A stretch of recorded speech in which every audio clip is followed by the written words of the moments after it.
झारखंड विधानसभा चुनाव में झारखंड मुक्ति मोर्चा और राष्ट्रीय जनता दल को मिला स्पष्ट बहुमत। भारतीय जनता पार्टी को जनता ने किया सत्ता से बेदखल।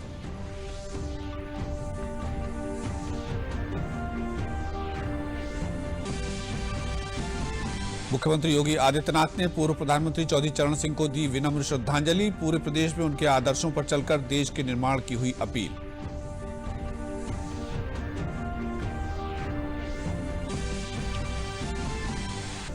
प्रदेश में लौटती दिख रही है शांति। कई जगहों पर लोगों ने की जनता से शांति बनाए रखने की अपील। वाराणसी में शहर काजी और पुलिस ने सामूहिक रूप से दिया शांति का संदेश।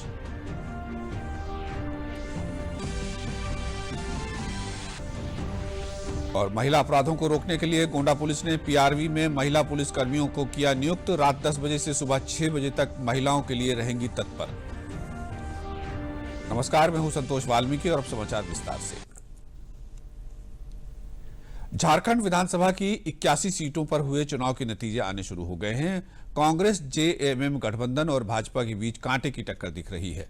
अभी तक किसी भी दल को बहुमत का आंकड़ा नहीं मिला है। झारखंड में 30 नवंबर से 20 दिसंबर तक 5 चरणों में मतदान हुआ था। बीजेपी जहां एक बार फिर सत्ता पर काबिज होने की उम्मीद कर रही है, तो वहीं कांग्रेस, झारखंड मुक्ति मोर्चा और राष्ट्रीय जनता दल गठबंधन की नजर सत्ता पर दोबारा वापसी की है। अभी तक जो परिणाम आए हैं उनमें किसी को भी स्पष्ट बहुमत मिलता नहीं दिख रहा है। ऐसे में छोटे दलों की भूमिका महत्वपूर्ण हो सकती है। भारतीय जनता पार्टी जहां अपने काम के कारण चुनाव में जीत की उम्मीद जता रही है, वहीं कांग्रेस, झारखंड मुक्ति मोर्चा और राष्ट्रीय जनता दल गठबंधन के सहारे सत्ता में काबिज होना चाहता है।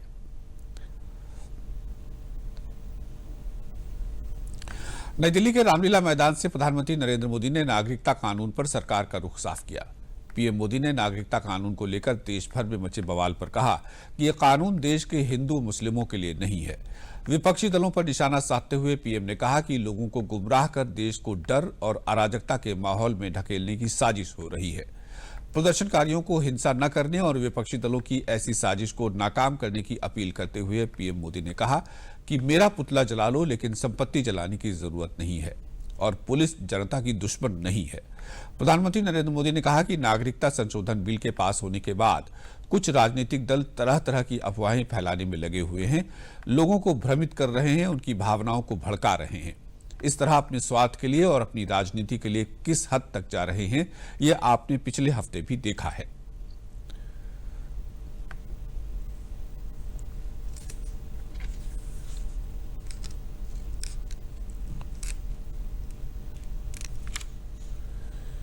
कि इस अन्न के माध्यम से सोना उगलने का कार्य कर सकती है और इन्होंने रिकॉर्ड उत्पादन, चाहे वह दलहन का हो, तिलहन का हो, धान है, गेहूं है या फिर गन्ने का है, जो रिकॉर्ड उत्पादन किया है, आज इन्हें राज्य स्तरीय सम्मान से उन्हें पुरस्कृत यहां पर किया जा रहा है। मैं इस अवसर पर पुरस्कार प्राप्त करने वाले सभी किसान भाइयों बहनों का हृदय से अभिनंदन करता हूं, उनको बधाई देता हूं, उन्हें अपनी शुभकामनाएं देता हूं। चौधरी चरण सिंह जी को उनके 117वीं जयंती के अवसर पर विनम्र श्रद्धांजलि अर्पित करते हुए प्रदेश के किसानों को इस बात के लिए आश्वस्त करता हूं, केंद्र और प्रदेश सरकार आपके हितों के लिए पूरी प्रतिबद्धता के साथ कार्य कर रही है और आप सभी प्रदेश और केंद्र सरकार के इस अभियान के साथ जुड़ करके इस कार्यक्रम को आगे बढ़ाएंगे। प्रधानमंत्री नरेंद्र मोदी ने लोगों से अपील की है कि नागरिकता संशोधन कानून पर झूठी अफवाहों पर ध्यान न दें। झूठ बेचने वाले, अफवाह फैलाने वाले, इन लोगों को पहचानने की जरूरत है। ये दो तरह के लोग हैं। उन्होंने कहा कि एक वो लोग जिनकी राजनीति दशकों तक वोट बैंक पर ही टिकी रही है, दूसरे वो लोग जिनको इस राजनीति का लाभ मिला है। प्रधानमंत्री नरेंद्र मोदी ने कहा कि पुलिस वालों को अपनी ड्यूटी करते समय हिंसा का शिकार होना पड़ रहा है। जिन पुलिस वालों पर ये लोग पत्थर बरसा रहे हैं, उन्हें जख्मी करके आपको क्या मिलेगा। उन्होंने कहा कि आजादी के बाद 33,000 से ज्यादा पुलिस वालों ने शांति के लिए, आपकी सुरक्षा के लिए शहादत दी है। मेरठ में पूर्व प्रधानमंत्री स्वर्गीय चौधरी चरण सिंह का जन्मदिवस धूमधाम से मनाया गया। मेरठ के चौधरी चरण सिंह विश्वविद्यालय में शिक्षकों व छात्र छात्राओं ने पूर्व प्रधानमंत्री स्वर्गीय चौधरी चरण सिंह की मूर्ति पर माल्यार्पण कर उन्हें श्रद्धांजलि अर्पित की। कुलपति एनके तनेजा ने कहा कि पूर्व प्रधानमंत्री चौधरी चरण सिंह ने हमें अनुशासन, सत्यनिष्ठा और संस्थाओं के प्रति प्रतिबद्धता का जो पाठ पढ़ाया है, उसको ध्यान में रखते हुए हम अपने जीवन में ऐसा व्यवहार करेंगे जिससे राष्ट्र की उन्नति का मार्ग प्रशस्त हो।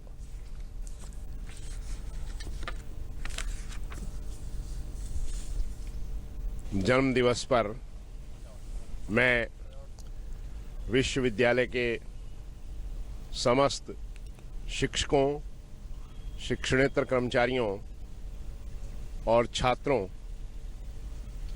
को ये संदेश देना चाहूँगा कि चौधरी चरण सिंह जी ने अनुशासन, सत्यनिष्ठा और संस्थाओं के प्रति प्रतिबद्धता का जो पाठ हमें पढ़ाया है, उसको ध्यान रखते हुए हम अपने जीवन में ऐसा व्यवहार करेंगे जिससे हमारी स्वयं की उन्नति और राष्ट्र की उन्नति का मार्ग प्रशस्त हो।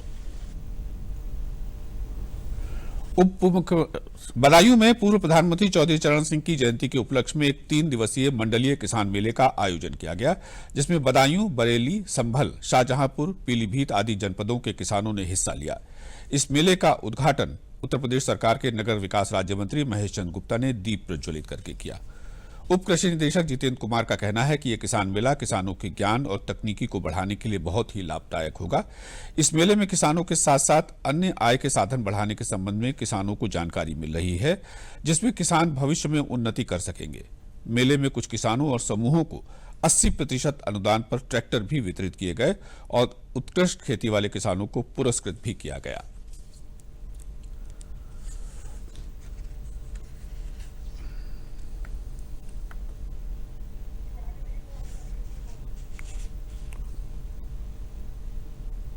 इसका उद्देश्य ये है कि जो हमारे यशस्वी प्रधानमंत्री जी ने जो सपना देखा है 2022 तक हम आय को किसानों की को दोगुना करेंगे, उसी परिप्रेक्ष्य में ये 2 दिवसीय और एक 3 दिवसीय जो है, तीसरे दिन जो है आपका चौधरी भूतपूर्व प्रधानमंत्री चौधरी चरण सिंह जी के जन्म दिवस में मनाया जाएगा। उसमें वितरण किया जाएगा पुरस्कार। तो ये 3 दिन का मेला हम लोगों ने लगाया है। इसमें सबसे यही है कि जो किसानों को हम लोग क्या क्या सुविधाएँ दे रहे हैं। हमारे लाइन डिपार्टमेंट हैं, जैसे पशुपालन है, मत्स्य विभाग है, आपका रेशम विभाग है, पशुपालन है, उद्यान विभाग है, कृषि विभाग है। इससे जो हम किसानों की जो सहायता कर रहे हैं, जैसे अनुदान पर अभी आपके पीछे ट्रैक्टर खड़ा है, इसे 80% अनुदान पर हमने महिला को NRLM ग्रुप को जो है दिया है। तो ये इस टाइप की जो योजनाएं हम किसानों के लाभार्थ के लिए चलाई जा रही हैं, कैसे उनकी आय को हम दोगुना करें, कैसे हम पशुपालन के क्षेत्र में उनको डेयरी का खुलवा करके दें जो है। तो उसी परिप्रेक्ष्य में ये सारे जितने भी स्टॉल लगे हुए हैं, कि किसान अपना जानकारी करें उसके लिए है। और ये करीब आपका संभल, अमरोहा, शाहजहांपुर, सीतापुर, बरेली, पीलीभीत और आपका जो है बदायूं, ये इतने जिलों का जो है आपका मेला है, जिसमें किसानों ने पार्टिसिपेट किया है और जानकारी ली है। नागरिकता संशोधन कानून को लेकर देश और प्रदेश में कई हिंसात्मक घटनाएं हो चुकी हैं, तो वहीं अब तक कई लोगों की जान जा चुकी है। इस घटना से करोड़ों रुपए की सरकारी और निजी संपत्ति को भी नुकसान पहुंचा है। देश के मुसलमानों को भाजपा के मंत्री, विधायक, सांसद उनके बीच जाकर CAA और NRC की जानकारी दे रहे हैं। आंवला लोकसभा क्षेत्र में CAA और NRC की जानकारी देने के लिए आंवला नगर के MK लॉन में एक गोष्ठी आयोजित की गई। गोष्ठी में भाजपा के मुख्य वक्ता शिवशंकर शर्मा ने कार्यकर्ताओं को नागरिकता कानून के बारे में विस्तार से जानकारी देकर अन्य लोगों को जागरूक करने की अपील की। उन्होंने कहा कि मुस्लिम भाइयों के अंदर जो गलत फहमी पनप गई है, उसे भाजपाई घर घर जाकर दूर करने का काम करेंगे। उन्होंने कहा कि ये विरोधियों ने योजना बनाकर इस काम को अंजाम दिया है। ये कानून मुस्लिमों के खिलाफ नहीं है।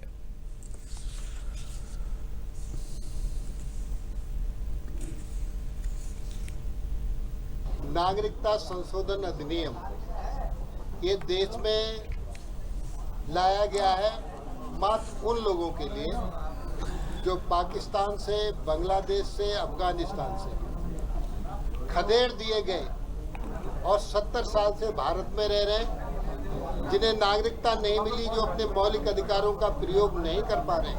हम बधाई देना चाहेंगे देश के प्रधानमंत्री माननीय नरेंद्र मोदी जी को, और विशेषकर बधाई देना चाहेंगे देश के गृह मंत्री जी को, जिन्होंने सारी खूबियों को बताते हुए माननीय मोदी जी ने जो कहा था, सबका साथ, सबका विकास, सबका विश्वास, ये जो अधिनियम लाया है सबके विकास के लिए, सबके विश्वास के लिए।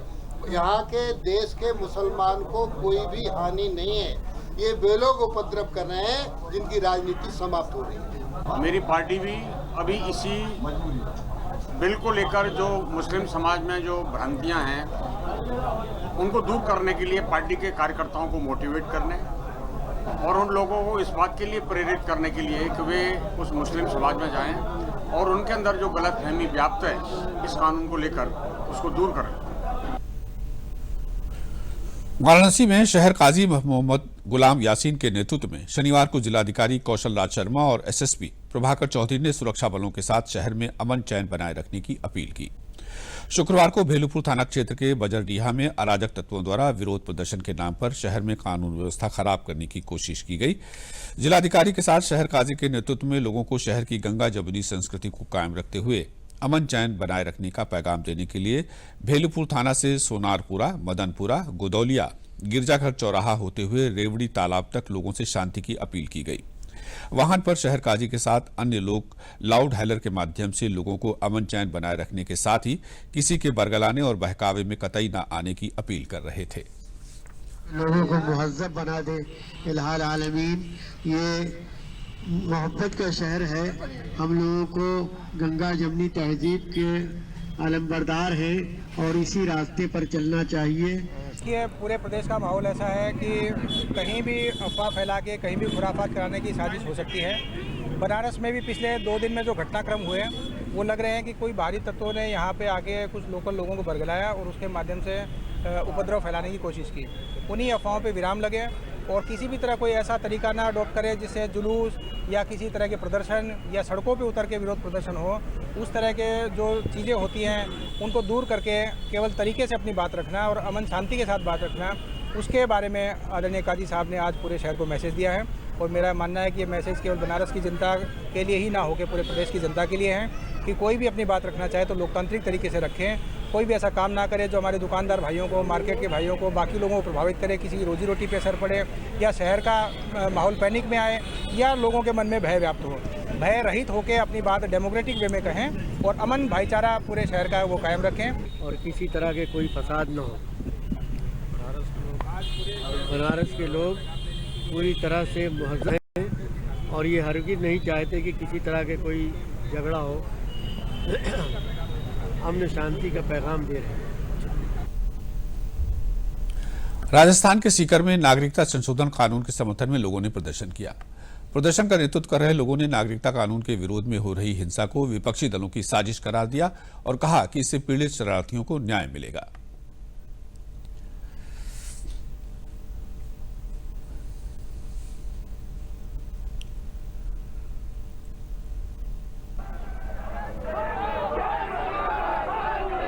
जिस तरह का परिदृश्य हम देश में देख रहे हैं, सड़कों पर कभी ट्रेनें जलाई जा रही है, सरकारी संपत्ति पर तोड़फोड़ की जा रही है, प्रशासन के नुमाइंदों पर हमले किए जा रहे हैं, ये सारी एक साजिश के तहत चल रहा है। जबकि इसमें स्पष्ट है कि देश में जो 47 से देश में जो नागरिक रह गया उसकी किसी भी तरह की नागरिकता पर कोई खतरा नहीं, वो इस देश से कहीं जाने वाले नहीं। ये केवल इसीलिए संशोधन है कि वहां से जो प्रताड़ित और पीड़ित लोग यहाँ आने जा रहे हैं, जिनकी अपनी जमीनें छूट गई वहां दूसरे देशों में और वो इस भारत को अपना देश मानते हैं, इस धरती माता को अपनी माता मानते हैं, उन लोगों का कहना है भले ही हमें जान से मार दो लेकिन हम भारत को छोड़ के नहीं जाएंगे। उन शोषित पीड़ित लोगों को सम्मानीय मोदी जी ने एक न्याय देने का काम किया है। इस प्रकार का बिल लाकर उन शोषित पीड़ित लोगों को न्याय देने का काम किया है। वहीं हरिद्वार में भी बजरंग दल ने नागरिकता संशोधन कानून के समर्थन में मार्च निकाला।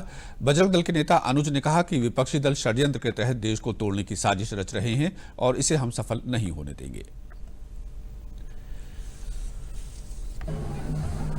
हम इस लड़ाई में इस देश के साथ हैं, इस देश को नुकसान पहुंचाने वालों के खिलाफ हैं। उन्हें उसी भाषा में जवाब देना पड़ा तो हम उसी भाषा में जवाब देंगे। इस देश को तोड़ने नहीं देंगे, इस देश की संपत्ति को नुकसान पहुंचाने नहीं देंगे, इस देश को अपमानित होने नहीं देगा। बजरंग दल पूरी शक्ति के साथ इनसे निपटेगा। बरेली में भगवान पार्श्वनाथ तपोभूमि पर महामस्तकाभिषेक महोत्सव शुरू हो गया है। अहिछत्र जैन मंदिर रामनगर में 12 साल बाद महामस्तकाभिषेक महोत्सव का आयोजन किया जा रहा है। महोत्सव में शिरकत करने पहुंचे केंद्रीय श्रम और रोजगार मंत्री संतोष गंगवार ने आचार्य श्रुत सागर का आशीर्वाद लिया। इस अवसर पर केंद्रीय मंत्री संतोष गंगवार ने कहा कि रामनगर के हाल्ट को अहिछत्र रेलवे स्टेशन बनाया जाएगा। लोगों का मानना है कि अहिच्छत्र दिगंबर जैन मंदिर में भगवान पार्श्वनाथ की जो मूर्ति है उसे स्वयं देवताओं ने स्थापित किया था। आतंक भी है और हमें भी बनाना चाहिए, सीधी सी बात है। इंद्रगण सभी मंदिर में पहुंच जाएगा, यात्रा प्रारंभ होने जा रही है। इस स्थान का एक विशेष महत्व है और अहिच्छत्र का ये प्रदेश क्षेत्र जो है जाना जाता है और मुझे लगता है कि जहाँ कहीं भी देश के जिस हिस्से में हम जाते हैं तो जैन समाज के सारे लोग इसको याद करते हैं और यहाँ पर इस क्षेत्र की पहचान मानते हैं। और आज यहाँ पर आप देख ही रहे हैं, वास्तव में पांचाल प्रदेश और अभी भाई धर्मपाल जी ने इसका इतिहास जो बताया वो अपने आप में विशेष स्थान रखता है। पर इससे अलग हटकर यहाँ पर समाज ने इसकी एक अलग स्थान, इसकी व्यवस्था दी है। ये वास्तव में जैसा भी आपने सुना कि यहाँ 12 वर्षों बाद ये कार्यक्रम हो रहा है, तो वास्तव में मेरी सबके लिए बहुत बहुत शुभकामनाएं और ये स्थान और अच्छे ढंग से प्रचारित और प्रचलित हो। इस स्थान के ऊपर इतना विशेष कार्य नहीं हुआ है। हम लोग बहुत कोशिश कर रहे हैं, मंत्री जी से भी हमने डिमांड की है कि एक तो रेलवे स्टेशन का नाम अहिच्छत्र रखा जाए, इसका अहिच्छत्र पार्श्वनाथ हो जाए या अहिच्छत्र हो जाए और इसको एज ए टूरिस्ट सेंटर की तरह डेवलप हो।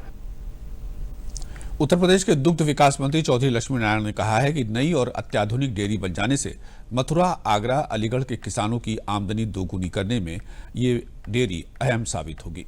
किसानों को आमदनी दोगुनी करने को दुग्ध उत्पादन बढ़ाना होगा और डेयरी बन जाने पर उनको दूध की उचित कीमत मिल सकेगी। दुग्ध उत्पादक किसानों से दूध खरीदने को उनके गांवों के निकट 600 दुग्ध संग्रह केंद्र खोले जाएंगे और रोजाना उनका दूध इकट्ठा कर डेयरी पर लाया जाएगा। पराग डेयरी पर दुग्ध विकास मंत्री चौधरी लक्ष्मी नारायण ने भूमि पूजन किया। मथुरा में अत्याधुनिक पराग डेयरी में रोजाना 1 लाख लीटर की दूध की प्रोसेसिंग होगी। इससे पनीर, खोआ, घी, मक्खन, दही, छाछ, मोहन भोग, श्रीखंड, पेड़ा, माखन मिश्री, प्रसाद, छेना, खीर, मीठी और नमकीन लस्सी, नमकीन दही बनेगी और बेची जाएगी। मथुरा में अत्याधुनिक पराग डेयरी से बने प्रोडक्ट को बेचने के लिए 10 चिलर प्लांट वाले ट्रकों में मोबाइल मिल्क पार्लर संचालित किए जाएंगे। 1.71 करोड़ की लागत से बनने वाले ये पार्लर जगह जगह ठंडा दूध और अन्य दूध से बने उत्पाद बेचेंगे। मथुरा की पराग डेयरी में इस पर 35,000 लीटर दूध 175 गांवों से रोजाना आ रहा है। नई डेयरी बन जाने के बाद 750 गांवों में दुग्ध संग्रह केंद्र खोलकर इसे 1.5 लाख लीटर से अधिक किया जाएगा। नंबर 1 पे आज मथुरा दुग्ध सहकारी संघ की आर्थिक स्थिति है और अच्छी स्थिति है। 11 सितंबर 2019 को आदरणीय प्रधानमंत्री जी और मुख्यमंत्री जी के द्वारा वेटरनरी यूनिवर्सिटी में यहाँ शिलान्यास मथुरा दुग्ध सहकारी संघ की नए प्रोजेक्ट का शिलान्यास कराया गया। इसकी लागत 171 करोड़ है और 1 लाख लीटर की क्षमता प्रतिदिन यहाँ इस प्रोजेक्ट की है, इस डेयरी की होगी। इसको बढ़ा के हम 5 लाख लीटर तक ले जा सकते हैं, ऐसा प्रावधान इसमें किया जाएगा। किसानों की दोगुनी आय करने में सबसे ज़्यादा यदि कोई सहायक है तो दुग्ध उत्पादन है। इसलिए आदरणीय मुख्यमंत्री जी ने किसानों की दोगुनी आय करने के लिए और नौजवानों की बेरोजगारी दूर करने के लिए यहाँ एक बड़ा एसेट मथुरा को दिया है। जनपद कासगंज में रबी अभियान को सफल बनाने के लिए और कृषि सूचना तंत्र के सुदृढ़ीकरण और कृषक जागरूकता कार्यक्रम के तहत विकासखंड स्तरीय कृषि निवेश मेले का आयोजन किया गया। इनमें कृषि से संबंधित विभागों के अधिकारी और कृषि वैज्ञानिकों द्वारा किसानों को फसल और कृषि उत्पादन से संबंधित नवीनतम तकनीक तथा योजनाओं की जानकारी दी गई। निर्धारित कार्यक्रम के अनुसार जनपद के विकासखंड सहावर के ग्राम नाथुपुर में, विकासखंड गंज डुंडवारा के ग्राम बनैल में और विकासखंड सिढ़ुपुरा के ग्राम जासमई में इन मेलों का आयोजन किया गया।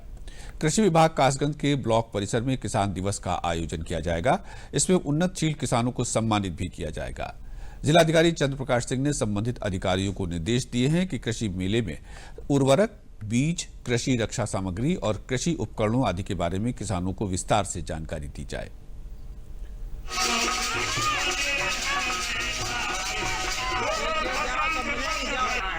और एक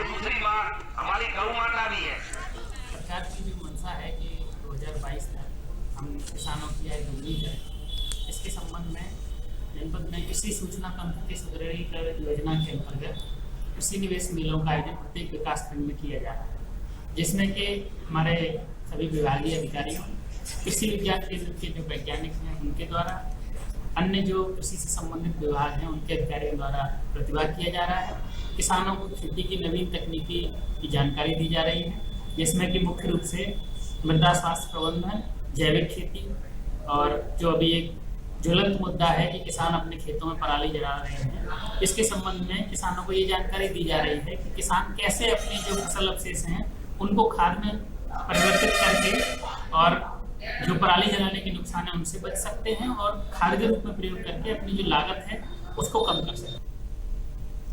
गोंडा जिले की चारों तहसीलों के लिए एक कुल 4 महिला पीआरवी को पुलिस अधीक्षक ने झंडी दिखाकर रवाना किया।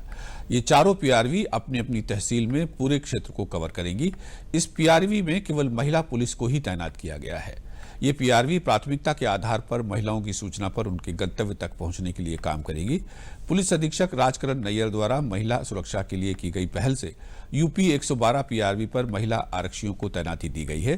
पुलिस अधीक्षक ने बताया कि रात में 10 बजे से सुबह 6 बजे के बीच सुनसान निर्जन स्थान पर रात में यदि कोई महिला असुरक्षित समझती हो तो वो तत्काल यूपी 112 पर डायल करके एस्कॉर्ट सुरक्षा की मदद ले सकती है।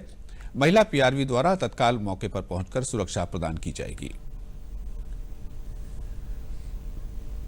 जानते हैं कि महिला सुरक्षा उत्तर प्रदेश सरकार की सर्वोच्च प्राथमिकता में से है।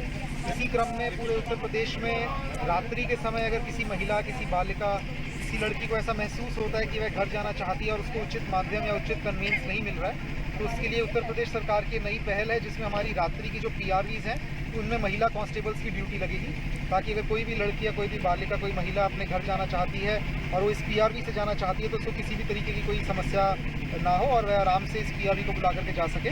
इसी क्रम में आज गोंडा पुलिस में, हमारे गोंडा जनपद में हमने महिला पीआरवीज को फ्लैग ऑफ किया है और जिस भी महिला को, जनपद गोंडा में जिस भी महिला को कभी भी ऐसी आवश्यकता हो कि वह घर जाते समय उसको किसी भी तरीके का असुरक्षा महसूस हो रही हो तो कृपया 112 नंबर पर कॉल करें और हमारी जो भी निकटतम पीआरवी होगी वह उस तक पहुँच करके उसको सुरक्षित उसके जिस भी स्थान तक वो जाना चाहेगी वहाँ पहुँचाएगी। वाराणसी के काशी हिंदू विश्वविद्यालय में आयोजित 4 दिवसीय अंतर्राष्ट्रीय आरोग्य मेले का कल समापन हो गया। आखिरी दिन इस मेले में खरीदारों की भारी भीड़ उमड़ी और लोगों ने आयुर्वेद की दवाओं की खरीदारी की। वहीं लोगों ने आयुर्वेद के अलावा नेचुरोपैथी, यूनानी चिकित्सा, होम्योपैथी और योग से संबंधित बीमारियों की रोकथाम के बारे में भी जाना। बीएचयू के आयुर्वेद संकाय द्वारा हजारों लोगों का निःशुल्क स्वास्थ्य परीक्षण कर उनको परामर्श भी दिया गया। मेले में बहुत से लोगों के हीमोग्लोबिन और ब्लड शुगर की निःशुल्क जांच भी की गई। वहीं 4 दिनों तक चले इस मेले में 60 देशों से आए डेलीगेट्स आयुर्वेदिक दवाओं पर लोगों की रुचि को देखते हुए व्यवसाय में बढ़ोतरी देख रहे हैं।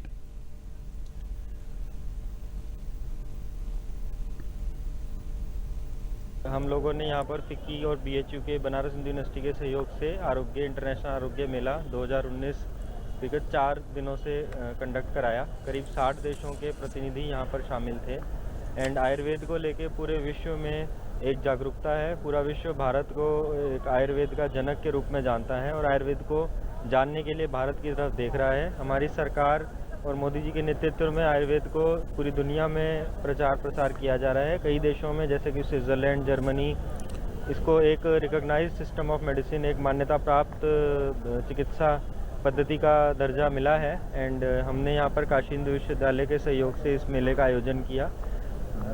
ये निश्चित तौर पे प्रधानमंत्री जी का बहुत सराहनीय प्रयास है आयुर्वेद को ऊपर लेके आने के लिए। इस तरह के बहुत सारे आयोजन उनके आने के बाद में होना स्टार्ट हुआ है। पूरे इंडिया के अंदर में इस तरह का प्रोग्राम देखा गया है। स्पेशली हम लोगों को श्री दूध पापेश्वर एक प्राचीनतम औषधि निर्माता कंपनी है जो 1872 से आयुर्वेद की सेवा में लगातार है, तो इससे हमें भी एक मौका मिलता है कि हम अपने प्रोडक्ट का प्रदर्शन कर सकें। जैसे अभी हमने बहुत सारे परिवर्तन भी किए हैं आयुर्वेद के लिए जो पेशेंट के फ्रेंडली हो, बिकॉज सबसे पहले उसका पेशेंट के प्रति फ्रेंडली होना भी ज़रूरी है, उसके प्रति उसका समझ और उसकी रुझान भी डेवलप करना ज़रूरी है। तो इसलिए इस प्रकार के आयोजन को मैं बहुत महत्व देता हूं और हमारी कंपनी खुद भी बहुत महत्व देती है। आयुर्वेद मेले में आई हूँ, बहुत अच्छा भी लग रहा है और यहाँ पर बहुत सारी चीज़ें बहुत सस्ती भी है जैसे नॉर्मली आप च्यवनप्राश ले लीजिए या फिर और भी गुलकंद वगैरह ले लीजिए, या कोई बालों की समस्याएं बहुत हो रही है आजकल लोगों को, तो बालों के बारे में भी बहुत सारी चीज़ें यहाँ उपलब्ध है। शैम्पू है, दवाइयाँ है और भी जड़ी बूटियों से बनी हुई बहुत सारे भस्म है जिसको आप आराम से इस्तेमाल कर सकते हैं। अमरोहा निवासी 11वीं कक्षा के छात्र निशांत उज्जवल ने राष्ट्रीय स्तर की स्केटिंग प्रतियोगिता में 2 पदक जीतकर अपने जिले और प्रदेश का नाम रोशन किया है। निशांत ने दिल्ली के तालकटोरा स्टेडियम में इसी माह आयोजित हुई all India open roller skating championship 2019 में 2 पहियों की स्पीड स्केटिंग प्रतियोगिता में स्वर्ण पदक और 4 पहियों की स्पीड स्केटिंग प्रतियोगिता में कांस्य पदक हासिल किया है। निशांत इससे पहले भी इस प्रतियोगिता में प्रतिभाग कर 2016 में रजत पदक जीत चुके हैं। अहम बात यह है कि बचपन से ही खिलौने की जगह स्केटिंग के प्रति अटूट लगाव रखने वाले निशांत ने कभी औपचारिक रूप से किसी से प्रशिक्षण नहीं लिया। उसने अपनी मेहनत और लगन के बलबूते ही सफलता का ये परचम लहराया है। निशांत की इस कामयाबी से गजरौला स्थित उनके स्कूल में भी खुशी का माहौल है। निशांत चाहते हैं कि वो स्केटिंग में आगे बढ़ते रहें और अंतर्राष्ट्रीय स्तर पर पदक जीतकर देश और प्रदेश का नाम रोशन करें। उनके माता पिता भी अपनी बेटे की शानदार कामयाबी से बेहद खुश हैं। आज मैं स्केटिंग में 2 मेडल जीत के आया हूँ, वो भी नेशनल कंपटीशन में।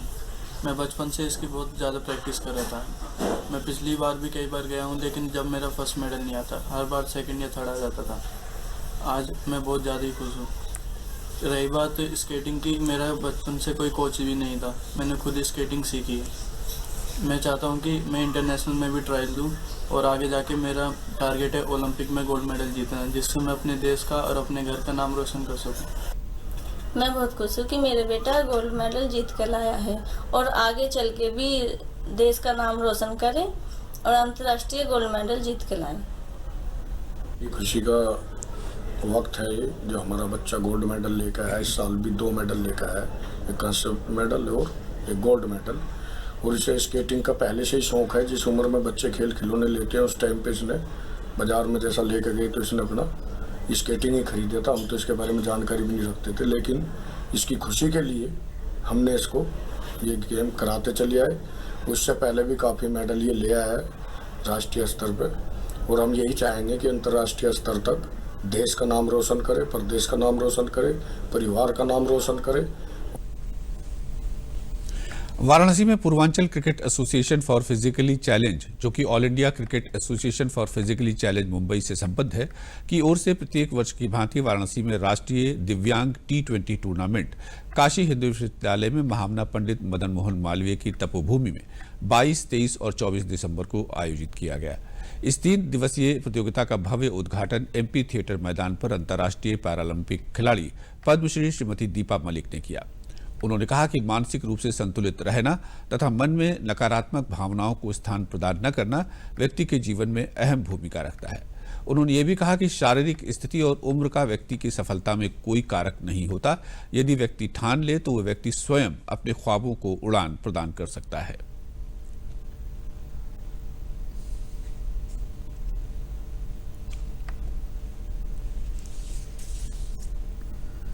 ये जो कार्यक्रम है, ये नेशनल दिव्यांग T20 क्रिकेट टूर्नामेंट, जिसमें कि पूरे देश भर से दिव्यांग क्रिकेटर्स आए हुए हैं। और ये पूरा आयोजन 3 दिनों का है, जिसमें कुल 10 लीग मैचेस हैं, जिनको कि 5 टीमें, पूरे भारतवर्ष से 5 टीमें, east zone, west, north, south, central zone, 5 zone के क्रिकेटर हैं। वो 5 टीमों से खेलेंगे और 2 दिनों तक आज और कल लीग मैचेस चलेंगे और 24 दिसंबर को इसका एक फाइनल खेला जाएगा। फाइनल वाले दिन गौतम गंभीर जी, जो कि अंतर्राष्ट्रीय क्रिकेटर हैं, वो आएंगे और वो अपने हाथों से ट्रॉफी का डिस्ट्रीब्यूशन करेंगे। देखिए, वाराणसी में हम लोग दिव्यांगों के लिए बहुत तरह के कार्य कर रहे हैं। जैसा कि हम लोग की संस्था है दिव्यांग जन समिति, उसमें हम लोग उसके थ्रू बहुत सारे कार्य करते हैं। और गवर्नमेंट की जो एजेंसी है, जो जिला दिव्यांग सशक्तिकरण विभाग, उसके जरिए मिल करके जितनी योजनाएँ हैं दिव्यांगों से संबंधित, उन सब का हम लोग प्रमोशन करते हैं। जितने ID कार्ड बनवाने हैं, कोई किसी को कान की मशीन लगनी है, किसी को प्रोस्थेसिस लगना है, हम सभी लोगों का चिन्हीकरण करके एक। और अंत में प्रमुख समाचार एक बार फिर।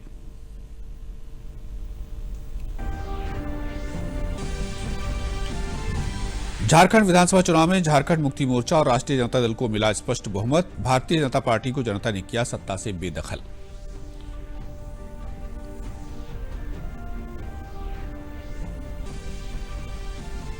मुख्यमंत्री योगी आदित्यनाथ ने पूर्व प्रधानमंत्री चौधरी चरण सिंह को दी विनम्र श्रद्धांजलि। पूरे प्रदेश में उनके आदर्शों पर चलकर देश के निर्माण की हुई अपील।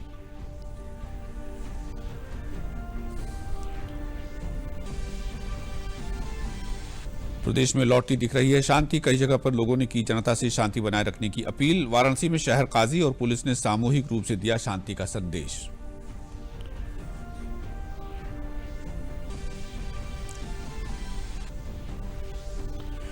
और महिला अपराधों को रोकने के लिए गोंडा पुलिस ने पीआरवी में महिला पुलिस कर्मियों को किया तैनात। रात 10 बजे से सुबह 6 बजे तक महिलाओं के लिए रहेंगी तत्पर। इसी के साथ समाचार समाप्त हुए। नमस्कार।